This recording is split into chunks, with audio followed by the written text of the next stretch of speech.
Hello, YouTube. Welcome to my channel, Marriage, Politics, and Sports. Before I start, please be sure to like, share, subscribe to my channel.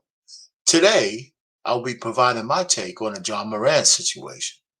But first, let me give you a little background on the phrase on the swivel at a sports bar. I used to go to a sports bar for 12 years to watch football, 17 weeks out of 52 weeks, where I told my wife and kids, do not disturb. After dedicating my life to them, I thought having 17 Sundays from 12:30 to 7:30 was a fair exchange. My pastor challenged me on this, and and kind of jokingly, he said, "Well, listen, we miss you in service on Sundays." So I said, "Well, the time cuts into my football time." He said, "Well, listen, what would Jesus do?"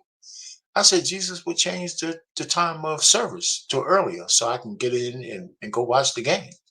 So we had a chuckle over that, but I was only half joking.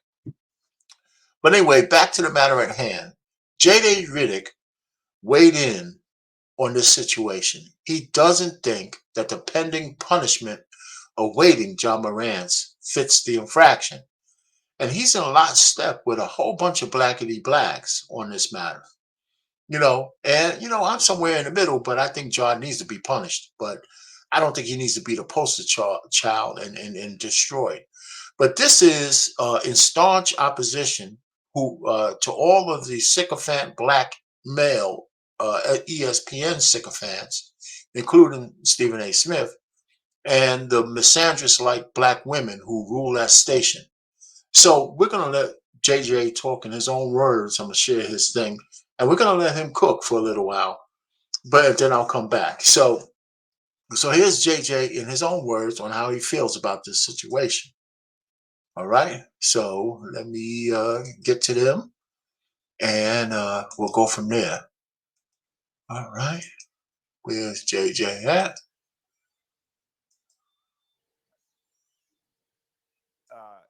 Gun waving incidents on IG Live, there has been no law that's been broken, as far as we know. Colorado police investigated, no law was broken. Assuming this is in Tennessee, open carry allowed in that state, assuming he has a permit, for whatever it may be, no law has been broken. The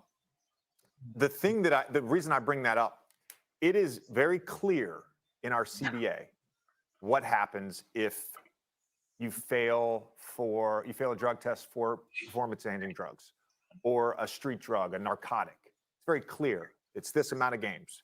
It's very clear if you get a certain amount of technicals or a certain amount of flagrants, how much you're going to be suspended.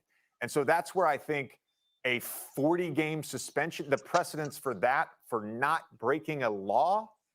Again, we can go into the backstory of the incident with the teenager, Jaws claiming self-defense, that the teenager threw the ball in his face.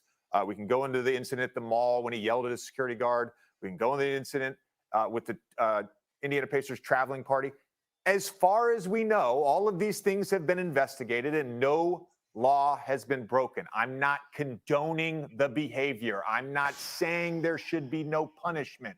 There should be consequences. You are the face of the league. You are representing the NBA. You are a role model to young kids. All of that. I don't think half a season is the right answer. And the last point I want to make is you bring this up, the guns on social media. We talk about consequences. Look, in our country right now, gun culture, it's pervasive.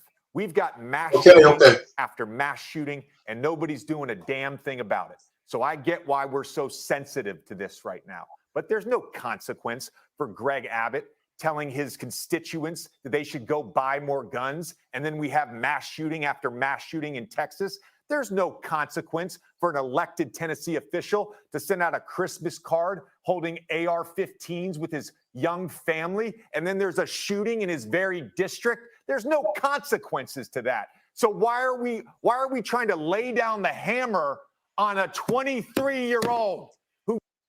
Let me stop it right there. See, I agree with JJ on in principle on what he's saying.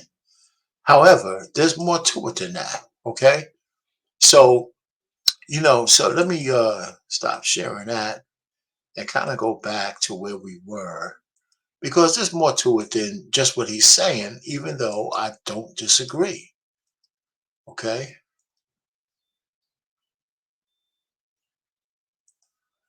Right. So the real point is this, you know, JJ is correct. You know,